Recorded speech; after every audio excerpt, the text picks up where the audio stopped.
राम नाम जाप करने से होते हैं ये फायदे। एक व्यक्ति हमेशा राम नाम का जाप किया करता था।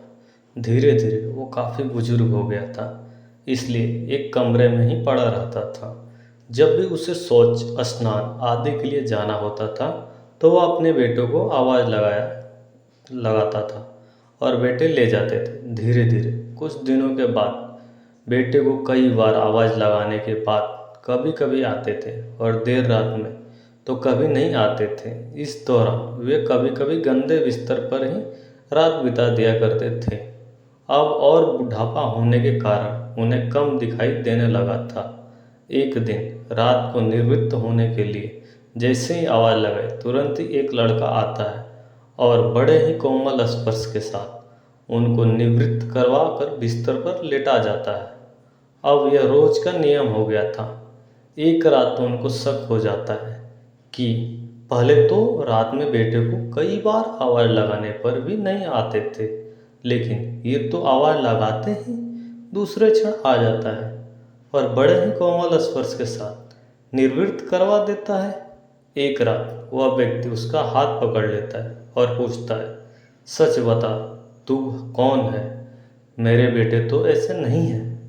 तभी अंधेरे कमरे में से एक अलौकिक उजाला हुआ और उस लड़के रूपी ईश्वर ने अपना वास्तविक रूप दिखाया। वह व्यक्ति रोते हुए कहता है, हे प्रभु, आप स्वयं मेरे निवृत्ति के कार्य कर रहे हैं। यदि मुझसे इतने प्रसन्न है तो मुक्ति ही दे दीजिए। प्रभु कहते हैं, जो आप भुगत रहे हो वो आपके प्रारब्ध है।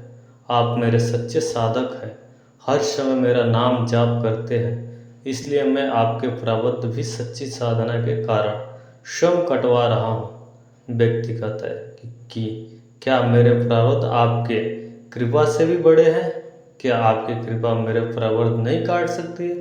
प्रभु कहते हैं कि मेरी कृपा सर्वोपरि है। यह अवश्य है कि आपकी प्रारब्ध काट सकती है, लेकिन फिर अगले जन्म में यह प्रारब्ध भुगतने फिर से आना होगा। यही कर्म नियम है। इसलिए आपके प्रारब्ध मैं स्वयं अपने हाथों से कटवा कर इस जन्म मरण से मुक्ति देना चाहता हूँ। ईश्वर कहते हैं, प्रारब्ध तीन तरह के होते हैं। पहला मंद, दूसरा तीव्र तथा तीसरा तीव्रतम।